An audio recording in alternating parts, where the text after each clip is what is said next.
오늘의 하이라이트 도어 스태핑 얘기를 해야 될 것 같습니다. 일단 뭐 총평부터 해주시죠. 아니, 일단 도어 스토핑이 된 거잖아요. 도어 스태핑에서 도어 셧다운한 거죠. 네. 그러니까 저는 그 도어 스태핑을 중단하게 된 배경 이유, 이거는 사실 좀 납득하기 어려워요. 네. 그리고 다소는 좀 속 좁은 결정이라고 보는데 네. 그렇다고 도어 스태핑을 그러면 다시 하는 게 맞냐? 꼭 그렇게 생각하지는 않습니다. 네. 그러니까 여당 내에서도 예. 그 소통이 새로운 방식이고 새로운 시도긴 한데 오히려 너무 준비되지 않은 날 생각을 많이 드러내고 대통령이 또 좀 언행상에 뭐 거칠거나 이런 모습들이 있었잖아요. 네. 좀 더 안정감 있는 소통을 해야 된다 이런 예, 지적이 예. 있어서 저도 거기에 공감하는 편이에요. 그래서 지금 언론과의 관계는 관계대로 풀고 도어 스태핑은 그냥 그 소통 방식을 좀 바꿨으면 좋겠다. 결론은 이렇고요. MBC와의 이 갈등을 보면 대통령이 자유를 굉장히 강조하셨고 그 자유의 핵심 가치가 표현의 자유가 언론의 자유라는 걸 부정할 분은 없을 거라고 생각해요. 그렇죠. 근데 물론 이제 MBC의 보도에 대해서 대통령실 입장에서는 기분 나쁘겠죠. 예. 그러나 뉴욕에서의 그 발언은 MBC만 보도한 게 아닙니다. 물론 MBC의 보도가 다른 대학은 좀 다르긴 했어요. 뭐 이렇게 괄호 미국 이게 있었죠. 그에 대해서는 뭐 언론중재위원회도 있고 민형사상의 대응도 있습니다. 이미 형사 고발도 돼가지고 네. 뭐 수사도 이루어질 가능성이 있는데, 근데 그것과 별개로 아예 MBC라는 언론을 배제한다. 저는 그거는 좋지 않은 결정이라고 봐요. 그러니까 언론과 권력은 늘 긴장 관계에 있을 수밖에 그렇죠. 없고요. 그렇죠. 그리고 언론의 사명 중에 하나는 권력을 감시하는 겁니다. 그렇죠. 언론이 대통령의 팔로워가 될 수는 없어요. 없는 거죠. 네. 그리고 미국에서도 그 CNN 기자하고 트럼프 대통령하고 진짜 엊그저께 도어 스태핑에서 청와대 대통령실 홍보기획관하고 기자가 충돌한 거는 뭐 그건 비교도 안 될 정도로 대통령하고 직접 막 그 설전을 주고받고 네. 대통령은 계속 너 스투피디하다, 너 자격이 없다, 너 뭐 호러불하다 막 이렇게 네. 얘기하고 막 마이크도 뺏고 그랬다면서요. 네, 인턴이 와서 마이크 뺏고 마이크 뺏고 막 기자는 그랬다더라고요. 계속 질문하고 예. 그랬더니 옆에 있던 NBC 기자가 네. 이 기자 그런 사람 아니다. 그러니까 너도 베스트가 아니다. 네. 이런 장면이 나왔는데 예. 그래가지고 MBC를 저 CNN을 출입 정지를 시켰는데 일주일 만에 법원에서 맞아. 우리 같은 이제 가처분 결정이 인용된 거죠. 그렇죠. 그래가지고 다시 이제 출입이 됐고 트럼프 대통령이 어떻게 보면 망신을 산 건데 저는 이번에 그 전체적으로 보면 저는 유승민 의원의 얘기가 가장 상식적인 것 같아요. 네. 그러니까 뉴욕에서의 그 발언 뭐 실언이었다 이렇게 사과하고 넘어갔으면 가장 좋았을 거고 그게 아니면 더 이상 확전하지 말았어야 되는데 계속 확전을 해요. 대통령실에서. 네.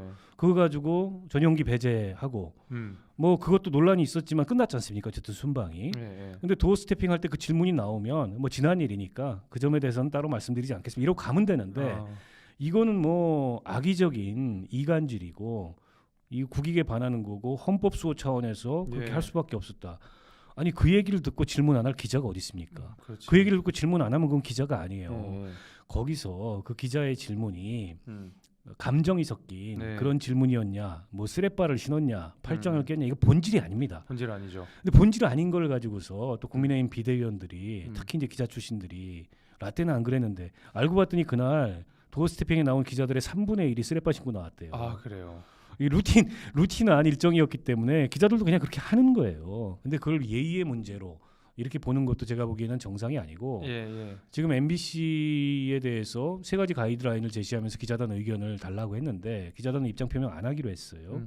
세 가지 가이드라인이 이 출입 정지 아니면은 출입 취소 네. 아니면 기자 교체. 근데 네. 기자 교체는 MBC가 하지 않는 이상 뭐 대통령실이 어떻게 할 수는 없는 거고 네.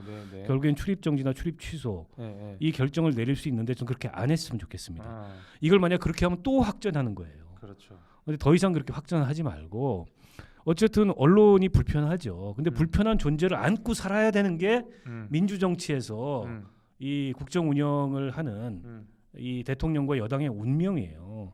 근데 불편하다고 준석이도 치우고 불편하다고 야당과도 대화 안 하고 불편하다고 언론도 치우면 도대체 어떻게 국정 운영을 하겠다는 겁니까? 그러니까 그 MBC 사태 관련돼서는 진짜 굉장히 저도 많이 요새 이제 느끼는 건데 아마 아까 전에 그 뭐 성재준, 김영민 그분들과 같이 TV조선 아고라라는 데서 제가 유튜브를 했는데 거기에 절반이 제 욕이에요. 절반이 제 욕이었고 절반이 욕인 이유가 MBC 편든다고 그거였거든요. 근데 MBC 편을 드는 문제로 접근하면 이 문제는 우리가 아니 MBC를 편들 이유가 없어요. 편을 들 이유가 없고 이제 이것을 제 입장에서 좀 말씀을 드리면 철저하게 여당 입장에서 말씀을 드리면 그 우리가 싸움을 할 때 절대로 해서는 안 되니까 상대편한테 말리는 제일 좋은 방법이 상대가 원하는 장소, 방법, 시점 여기에 끌려가면 지는 거거든요. 상대 그라운드의 싸움. 네, 상대 그라운드의 싸움에서 하면 지는 건데 저는 지금 대통령실의 정무적인 싸움들이 사실 MBC가 원하는 방향대로 다 간다고 생각하거든요. 이렇게 할 필요가 없거든요. 무대형이 사실 최고였다고 보는데 이렇게까지 MBC의 체급을 키워줄 필요가 뭐가 있느냐. 저는 그 생각은 분명히 있어요. 그래서 저 역시도 작년에 민주당이 언론중재법을 통과시키려고 했을 때 말 그대로 거품을 물고 반대를 했던 입장에서 당연히 MBC에 대해서 여당이 예를 들면 언론의 탄압의 모양새가 요만큼이라도 있다 그러면 저는 당연히 비판할 수밖에 없습니다. 그것이 여당이라고 하더라도 어쩔 수 없는 부분입니다.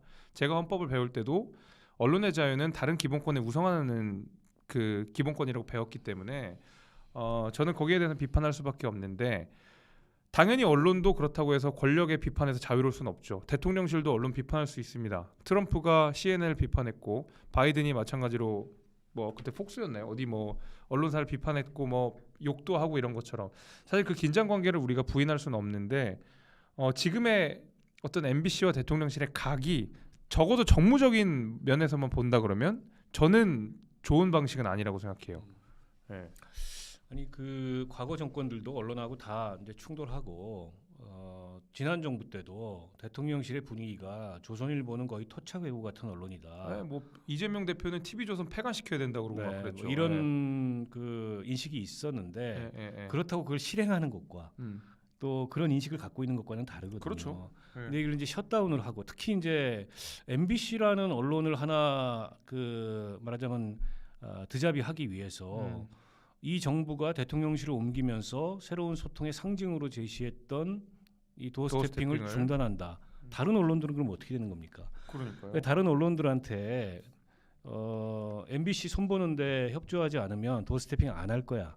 그리고 당신들도 이렇게 될 수 있어. 이런 시그널을 줄 수 있거든요. 그렇죠. 그 국정 운영에 도움이 안 돼요. 예. 지금 김재섭 위원장이 정확하게 얘기했듯이 정무적으로 봤을 때 특정 언론인 MBC를 상대로 대통령실이 직접 나서 저렇게 대응하는 거는 정치를 낭비하는 겁니다. 지금 그럴 때냐는 거예요. 예. 그래서 일단 MBC와의 각이 세우는 문제는 뭐 둘째치고 이제 도어 스태핑이 중단은 됐어요. 제 입장에서는 뭐 요즘 말로 오히려 좋아 뭐 이렇습니다. 왜 그러냐면 도어 스태핑 자체가 취지도 좋고 의도도 좋고 신선하고 저는 초반에도 굉장히 좋다고 생각이 됐는데 어쨌든 그 명분이 어떻든지 간에 이유가 어떻든지 간에 도어 스태핑이 중단이 됐고 그러면 전 도어 스태핑 지금 방식보다는 훨씬 더 좋은 방식으로 국민들과의 소통 방식을 넓혀 나가야 된다고 생각하거든요. 왜냐면은 도어 스태핑이 이제 미국이랑 좀 많이 비교를 하던데 미국도 하는데 뭐 우리나라라고 정쟁 얘기 대통령이 대답하지 말아야 되느냐? 뭐 대통령도 결국 정치의 중심인데 기자들이 정쟁 좀 물어보면 어떻느냐 이제 이렇게 이야기를 하는데 그래서 제가 미국의 도어 스태핑을 찾아봤어요. 찾아봤더니 미국 다르죠. 좀 달라요. 거기는 대통령이 그 먼저 말하자면 브리핑 기자회견 비슷하게 하고 거기서 벗어나는 이야기를 절대로 안 합니다. 도어 스태핑 과정에서 절대 그 범위를 벗어나지 않아요. 그러니까 어느 정도 도어 스태핑이 예측 가능성이 있다라는 건데 우리 도어 스태핑 같은 경우에는 사실 예측 가능성이라는 게 그렇게 크지는 않거든요. 계속 기자들이 현장에 즉흥 질문들을 하게 되고 대통령은 사실은 거기에 아침에 나오는 메시지로 모든 언론 그 이슈들이 잠식이 돼 버리거든요.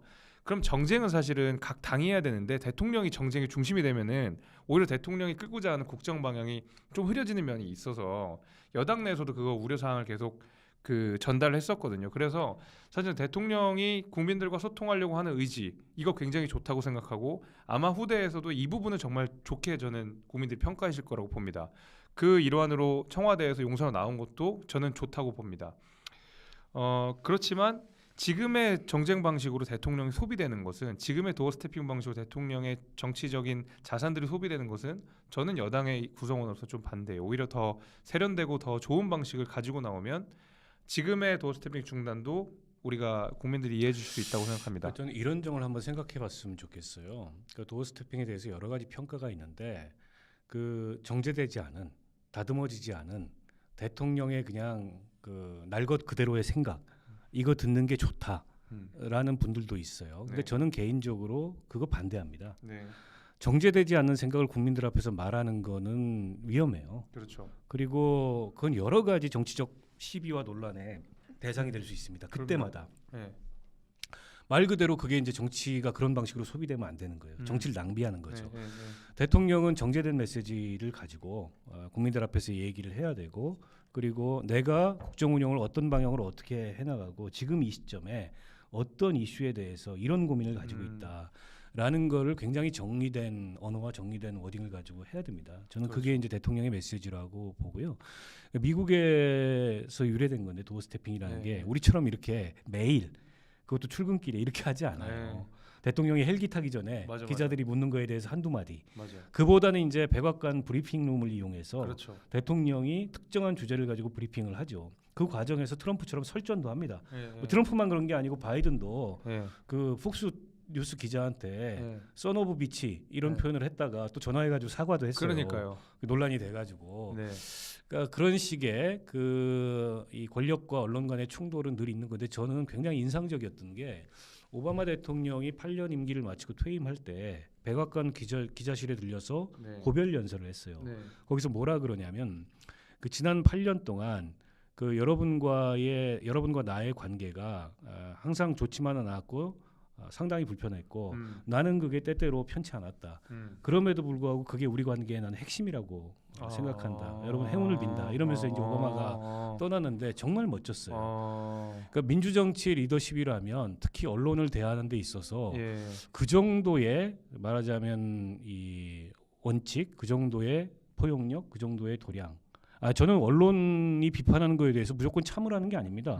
논쟁도 할 수 있고 그렇죠. 노무현 전 대통령 언론하고 얼마나 논쟁을 그럼요. 했습니까? 기자실도 폐쇄되고. 기자들도 폐쇄하고 그럼에도 불구하고 지금처럼 특정 언론을 딱 찍어서 이렇게 뭐 배제하는 이런 방식까지는 가지는 않았어요. 예. 그런 면에서 저는 지금 윤 대통령이나 대통령실이 이번 사태를 대하는 방식이 누구에게도 특히 이제 윤 대통령이나 여당에게 별로 도움이 되지 않는다. 지금 대통령실이 언론 하나 상대하려고 이런 어떤 지금 이슈를 만드는 것 자체가 제가 보기에는 불필요하게 정치를 낭비하고 있는 거다 이렇게 봅니다. 그래서 이제 사실은 도어 스태핑은 지금 방식은 아니어도 어떤 방식으로든 다시 부활을 해야 될 겁니다. 그리고 그것은 여당 구성원인 저도 마찬가지로 생각하고 오늘 보수 언론들의 사설 내지는 기사의 논조들도 대통령의 그 도어 스태핑이 어떤 방식으로는 다시 재개돼야 된다는 데서는 다들 동의를 하고 있는 것 같아요. 그래서 앞으로 어떤 방식으로 이게 재개될지는 우리가 좀 지켜봐야 될 필요가 있고 MBC와의 대통령실 간의 각은 자 이렇게 가는 거는 저는 MBC한테 말리는 거다 이 생각을 변함없이 갖고 있습니다. 그래서 벌써 이렇게 말씀 나누는 중간에 1시간이 다 가버렸어요. 네. 오늘 든 저희가 슈퍼챗 못 읽은 게 있나요? 한번 띄워주시겠어요? 네, 여기 이제 타구님부터 아까 읽었고, 예, 아이어르님 MBC 배제 잘못됐고 MBC 쓰레빠도 너무하고 도어 스태핑 중지도 너무 나갔음. 사실 그니까요. 이게 좀 감정적인 양상으로 번져가지고 저도 그게 좀 우려스럽긴 합니다.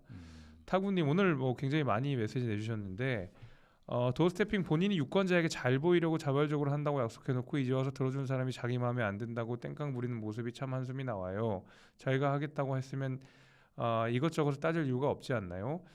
여기에 대해서는 뭐 저는 조금 생각이 좀 다르긴 합니다. 왜냐하면 대통령도 자신의 공약이나 자신의 말에 반대할 수 있는 뭐 정책 결단을 해야 될 때가 있다고 봐요. 이제 그게 그리고 특히 그것이 국민들께 더 좋게 다가가는 방식이라 그러면 기존의 방식을 바꿀 수도 있죠. 고수하는 것만이 전 능사라고 생각하지는 않습니다. 성난 총각님은 대통령의 언행이 말도 많고 탈도 많은 이유는 낮은 지지율도 크게 한몫했다고 생각합니다. 그렇죠. 이제 정치인에게는 지지율이 깡패죠. 지지율이 하면 모든 게 이해가 될 거고 윤 대통령의 지지율이 지금 50%가 되면 이재명 대표는 벌써 감옥 갔다고 생각합니다. 저는. 아이어른님은 마지막으로 읽어주시고. 예, 의원님 보수 채널에 힘든 걸음을 해주셔서 감사합니다. 보수 채널입니까? 나름 보수 채널입니다 저희가. 예. 자주 오셔서 고견을 들려주세요. 이런 자리 만들어주신 위원장님께도 감사드립니다. 아유 제가 더 감사드립니다. 아니, 저는 뭐 굉장히 상식적인 채널이라고 보입니다. 네. 댓글로 봐도. 예, 굉장히 여러분들이 이렇게 섞여 있어요. 그리고 한참 네. 이준석 대표 그 징계 받고 나가는 과정에서 아까 보니까 정의당 당원도 들어오셨어요. 아 그래요? 당원입니다. 뭐 정의당 좀 살려주세요. 뭐 이런 정말요? 댓글도 있어서 다양한 분들이 채널에 들어오시는구나. 예, 좋습니다. 그래서 그런 게. 한참 동안 그 당에 막 저희 구독 취소하시는 분들도 있고 막 구독 더 하시는 분들도 있고 해서 이제 시즌 2로 되면서 이제 조금 저희가 안정을 찾아가고 있는 상황이거든요. 그래서 오늘은 여기 박원석 의원님 모시고 여기까지 말씀 들어봤고요. 제가 마지막으로 이 한 말씀만 짧게 드릴게요. 네. 저는 지금 대한민국 양당 정치 별로 마음에 안 듭니다. 네. 그리고 이 적대적 공생의 구조가 내가 잘해서가 아니고 상대가 잘못해서 그 반사이익을 누리는 이런 정치 좀 그만했으면 좋겠고 네. 대한민국 정치가 지금보다 나아지려면 정치 구도가 그 정치 지형이 보수 진보 또 뭐 개혁이냐 뭐 보수냐 혹은 민주당이냐 국민의힘이냐 이걸 넘어서서 대한민국 정치가 앞으로 나아갈 거냐 현재에 머무를 거냐 과거로 후퇴할 거냐 네. 이런 구도로 좀 바뀌어야 된다고 생각하고요. 예, 예. 그런 점에서 우리 김재섭 위원장처럼 보수 정당임에도 불구하고 기존의 진영 논리 내에 머무르지 않고 대한민국 정치가 한 걸음 더 앞으로 나아가기 위해서 어떤 방향으로 정치가 나아갔을 때 우리 정치의 미래를 대한민국의 미래, 우리 정치의 미래에 좋은가 이런 걸 고민하는 정치인들을 많이 후원해 주시고 지지해 주셨으면 좋겠습니다. 감사드리고요. 저 CBS 간판 프로그램 중에 그 김현정의 뉴스쇼가 있고 그 김현정의 뉴스쇼 중에 또 간판 프로그램 돌쇠 토론이라고 있습니다. 그래서 돌쇠에서 돌 박원석의 돌을 맡고 계신 박원석 의원님이 오늘 출연하셨고요. 다음 주 화요일은 쇠를 맡고 있는 장성철 소장님이 다음 주에 여기 또 오시니까 많은 기대 부탁드리고요. 오늘은 여기서 마치도록 하겠습니다. 그동안 시청해 주셔서 감사합니다. 고맙습니다. 다음 주에 뵙겠습니다.